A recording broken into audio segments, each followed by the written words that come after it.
Hey, what's up guys? Mikey here. Have you ever seen a TV show or a movie and realized that the villain character is more than just being evil?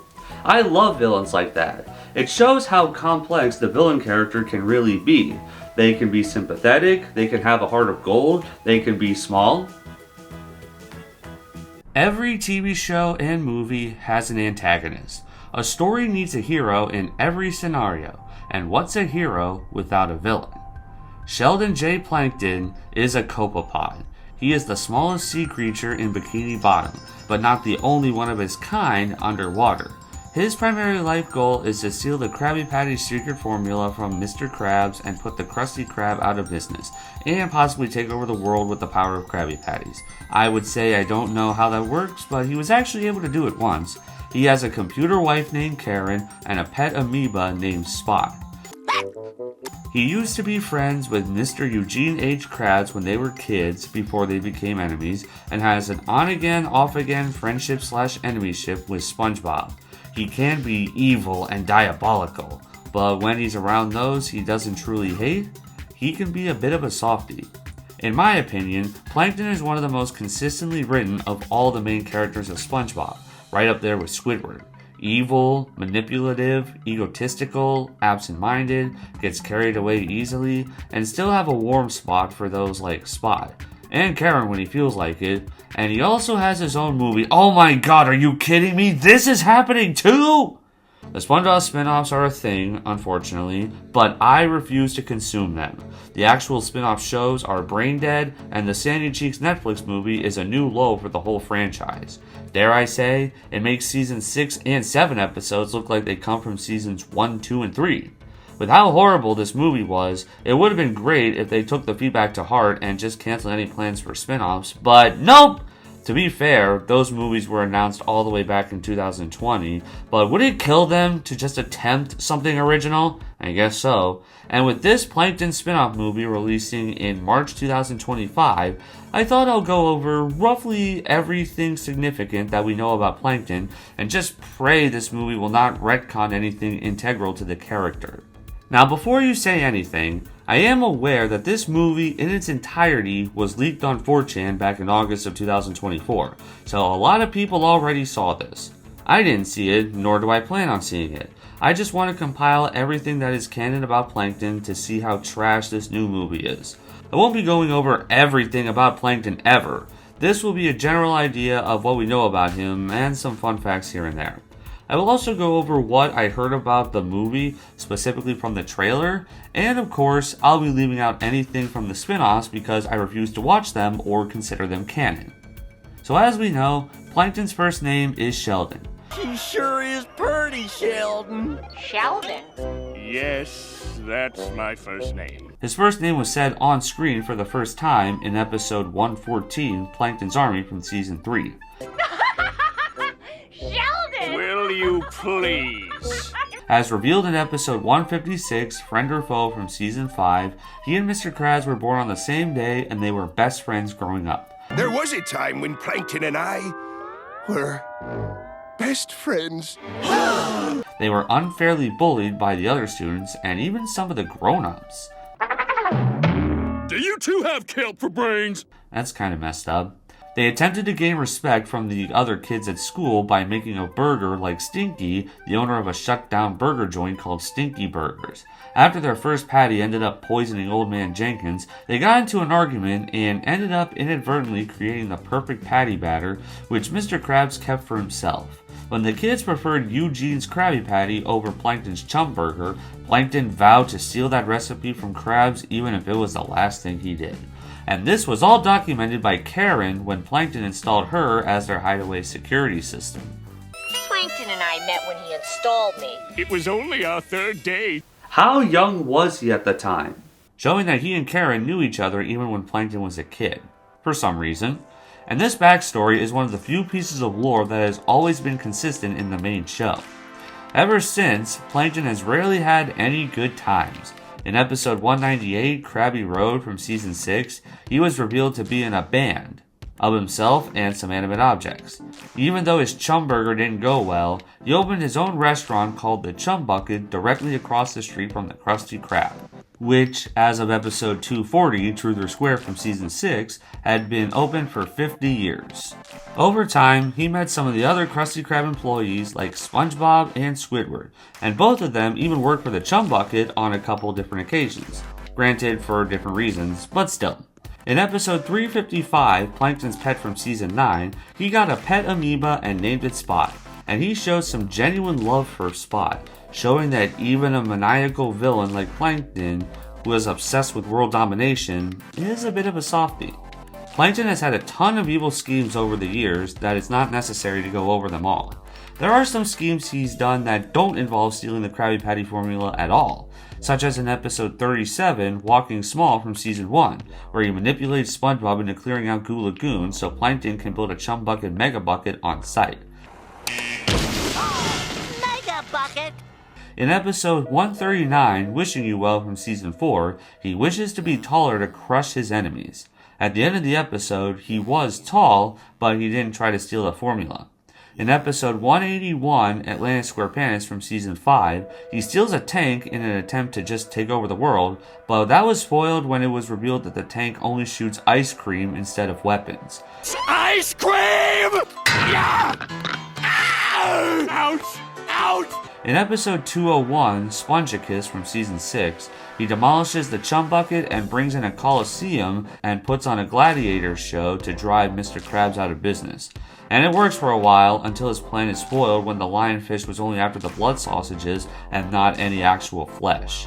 In episode 238, Chum Bucket Supreme from season 6, he hires Patrick as an advertising director because Patrick's slogan attracted customers to the Chum Bucket. Chum is fun!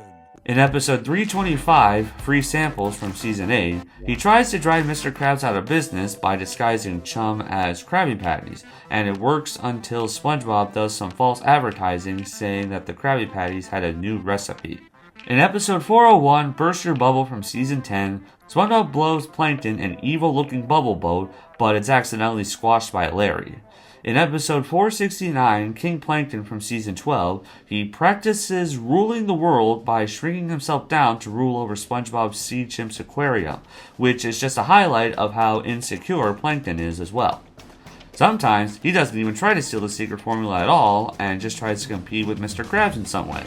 In episode 78, the Fry Cook Games from season 2, he has Patrick compete for the Chum Bucket against SpongeBob and the Krusty Krab. Now get out there! And win that medal! Mainly just as a way to show off Mr. Krabs, as the Krabby Patty formula is not mentioned or alluded to even once. In episode 250, Greasy Buffoons from season 7, he and Mr. Krabs serve extra greasy food to attract customers with food that purely tastes good and very little else. In episode 339, Move It or Lose It from season 8, he and Mr. Krabs try to get a petition signed to get either restaurant bulldozed, unaware that the restaurant only needed to be pushed back 1 foot in order to comply with an updated city ordinance. In episode 420, The Legend of Bikini Bottom from season 11, both he and Mr. Krabs set up haunted tours of each other's restaurants, and later, when his soul gets abducted by the Flying Dutchman, he decided to team up with the Dutchman to take over the world. Yes, master! But it's not always evil schemes he does. Sometimes he teams up with some of the other main characters. He was shown working with Mr. Krabs together on a few different occasions, yet often for different reasons. They teamed up in episodes 151, Best Frenemies from season 4, when the Kelpshake restaurants become popular, 295, The Other Patty from season 8 to steal the Flabby Patty formula, albeit very reluctantly. 349, Eek and Urchin from season 9 to rid the Krusty Krab of an urchin. 474, The Krusty Bucket from season 12, where a combo clone of Mr. Krabs and Plankton takes over both of their restaurants. And 520, There Will Be Grease from season 13, when they find a substance that was an even mix of Old Chum and Krabby Patty grease. Plankton's relationship with SpongeBob is also very on and off. The first time they were friends in any way was episode 21, FUN from season 1, when Plankton shows some happiness when they sing the fun song together. There have been subtle acts of friendship in future episodes, like episode 101, Party Pooper Pants from season 3, when Plankton attends SpongeBob's house party. In episode 214, The Krabby Chronicle from season 6, SpongeBob feels bad for Plankton when he goes out of business after his fake newspaper story that Mr. Krabs forced him to publish. The SpongeBob movie Sponge Out of Water was focused on SpongeBob and Plankton teaming up together after the Krabby Patty formula vanishes and the rest of the town turns against them and Bikini Bottom becomes post-apocalyptic. In Season 9's Plankton's Pet, they work together to find Spot, and Plankton is grateful for all of SpongeBob's help for finding Spot, for adoption, or when he goes missing. In episode 544, Delivery to Monster Island from Season 13, they get stranded on an island and have to work together to survive and appease the monsters there. He can also be absolutely maniacal when it's demanded.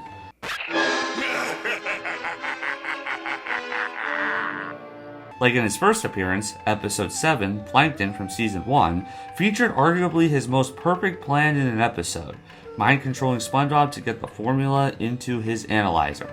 It was only foiled because the patty sounded delectable when SpongeBob described it, but he got himself trapped in his own analyzer. Well, this stinks. In the SpongeBob SquarePants movie, he is by far the most evil he ever was in the show, with how he mind controls everybody in Bikini Bottom and turns it into Planktopolis, and hires Dennis to basically kill SpongeBob and Patrick.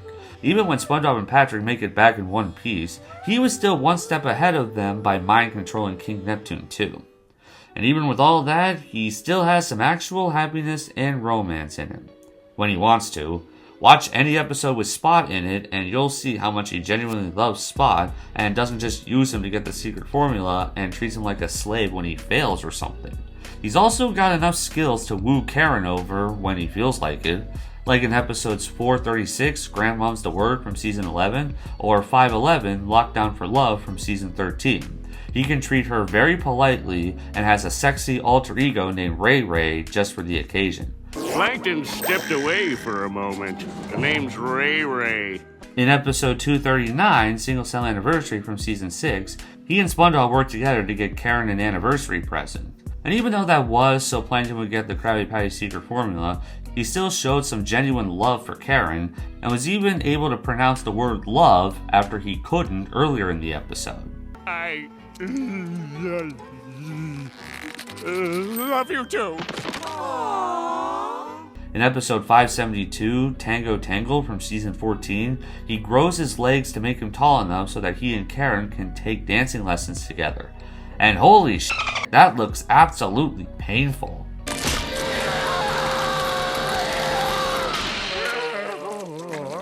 But he goes through that for his wife. He can be a nice copepod husband when he wants to. Hell, even Karen herself said that in episode 307, Walking the Plankton from season 8. Oh, Plankton, you're such a sweet husband when you aren't obsessing over that stupid secret formula. So despite being the main antagonist, he is also one of the most diverse characters of the series.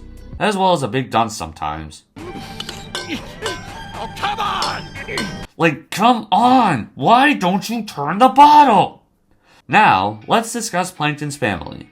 As we all know, Season 3's Plankton's Army features Plankton's family on screen for the first time. Alright, I get it! They also appear in a flashback from episode 263, One Course Meal from Season 7, that shows them getting eaten by a whale. He refers to them as his ancestors for some reason, which is odd. Don't you remember what happened to my ancestors at the hands of those beasts? His hillbilly family also appears again in episode 516, Something Narwhal This Way Comes from season 13, where they shoo away the Nearwhal species because they have a grudge. This feud is also brought up again in episode 575, In the Mood to Feud from season 14, and they later call a truce at the end. And in that same season, we see Plankton's parents in episode 568, Blood is Thicker Than Grease, where we learn they won the lottery and decided to open up a potato restaurant right next to the Chum Bucket. Plankton also has a grandma who first appears in episode 267, Grandma's Secret Recipe from season 7, where Plankton does love her, but even uses her belongings as a disguise to steal the Krabby Patty formula. Going back to season 11's Grandmom's the Word, Grandma! Plankton promises Grandma that he would own the Krusty Krab by the time she turns 90. So he convinces the others to play along, and it somehow works, even with Mr. Krabs. She even tried stealing the formula herself and betrayed her own grandson in the process, but they got it back while she was napping. He also has a few ancestors, the wizard Planktonomore during the Evil Days in episode 127, Dunces and Dragons from season 4, and Deadeye Plankton from the Wild West days from episode 189, Pest of the West from season 5. That's me! Deadeye Plankton!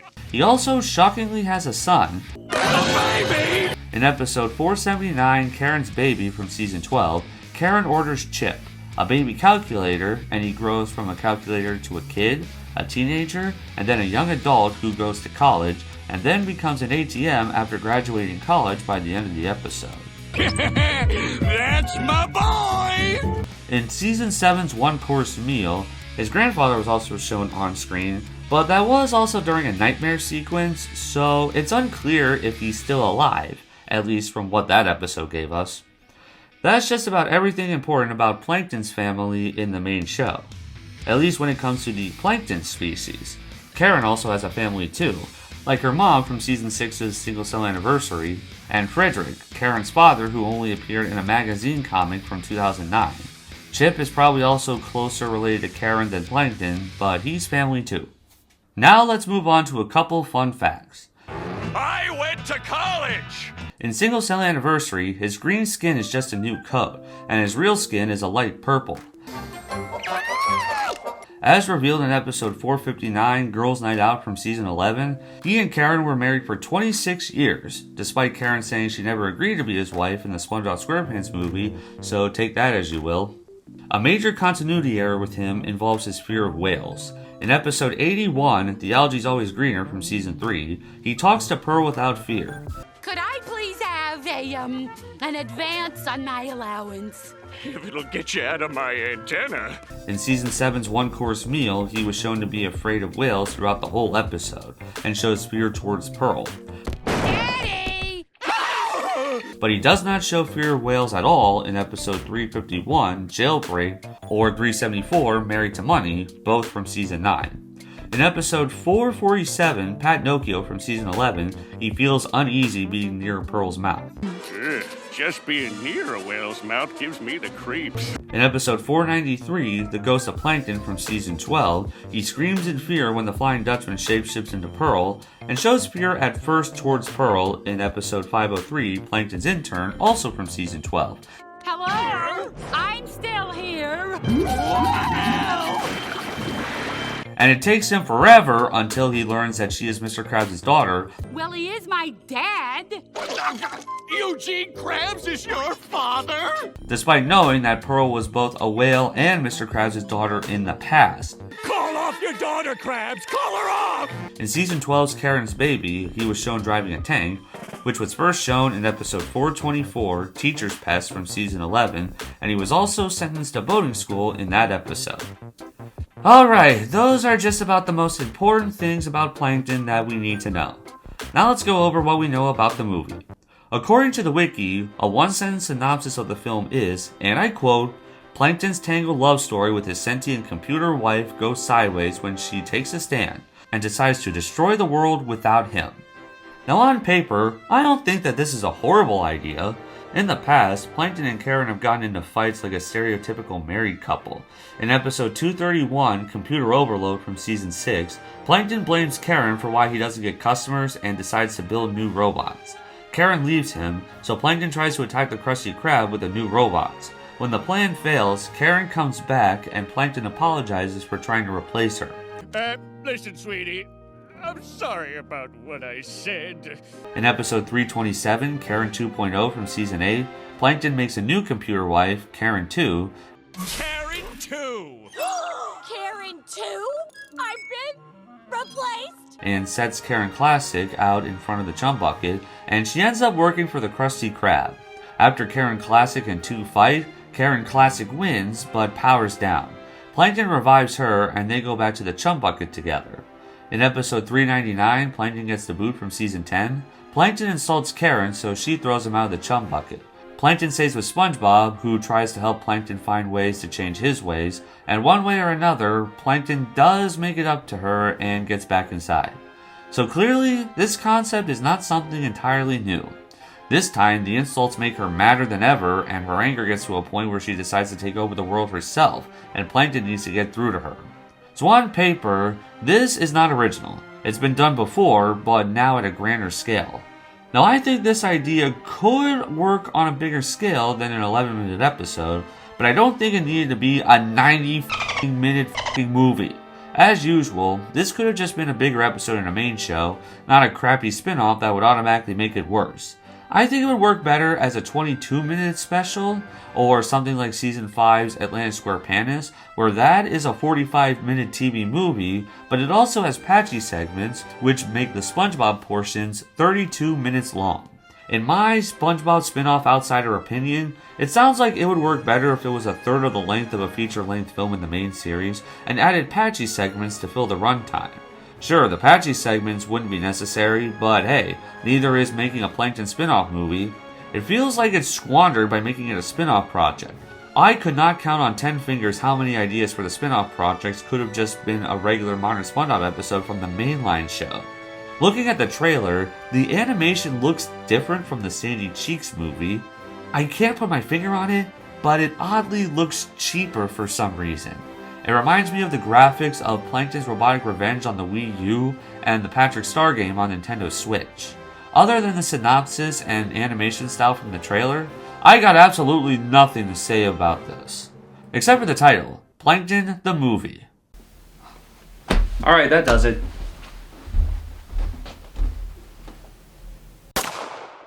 I complain about the Sandy Cheeks movie having a bland subtitle, Saving Bikini Bottom, but I will say, at least that was an actual subtitle. This one doesn't even bother trying to come up with something clever, subtitle or not.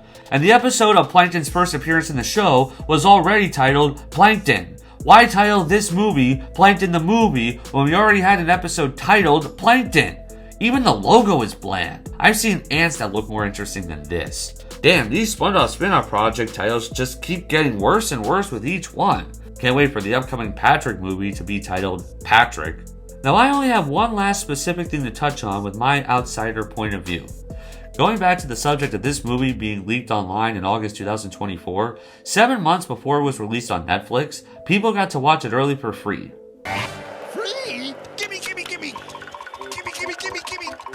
I didn't watch it at all for obvious reasons. But I did look at Twitter, and the biggest discourse I saw was how this movie seemingly retconned the backstory of Mr. Krabs and Plankton being friends from Season 5's Friend or Foe, as in this movie, Plankton stated that Karen was his best friend when he was young, which is an absolute block because it's ignoring one of the most important parts of the show's lore. And of course, you can't ignore the story that revealed why Mr. Krabs loves money more than Squidward. I tell you, Mr. Squidward, I'm making more money than that tune! Now, it is possible that the part that everybody is referring to was simply just a part of his life after he and Mr. Krabs let their recipe ruin their friendship and before the current day canon of the show. And it's possible I'll be proven wrong. But considering the SpongeBob spin-offs have a tradition of retconning the main series canon to be as insulting and or brain dead as they want to be, then this is also likely the case. I've dealt with continuity retcons in the main show before, and I won't dwell on why I refuse to watch the spin-offs. And of course, I refuse to watch this one too. If what they said about not acknowledging Mr. Krabs and Plankton's history is true, then I will absolutely not watch it. That's one of my favorite Season 5 episodes just on the lore front alone. But to be fair, considering why I disdain the spin-offs and refuse to watch them regardless of how bad or anti-good they actually are, I probably shouldn't really care because they're not canon anyway. It's just a curse because they're so hard to ignore sometimes. But hey, at least Plankton's pet amoeba Spot is going to be in the movie, so that's one less reason not to watch it, compared to the 600 plus reasons there already were. Damn, this spin-off hell just won't end for me, will it? But hey, if you're excited for the movie somehow, then just don't listen to me. But if you are excited and you are still listening to me, well then that's your fault, not mine. While this movie has some potential, I feel like it's just being wasted by making it a spin-off project and not a part of the main series. So I guess all I can do now is just wait for it to come out officially and listen to reviews that would say if it's actually good or if maybe... I couldn't even finish that sentence. Of course the movie's gonna be a piece of crap.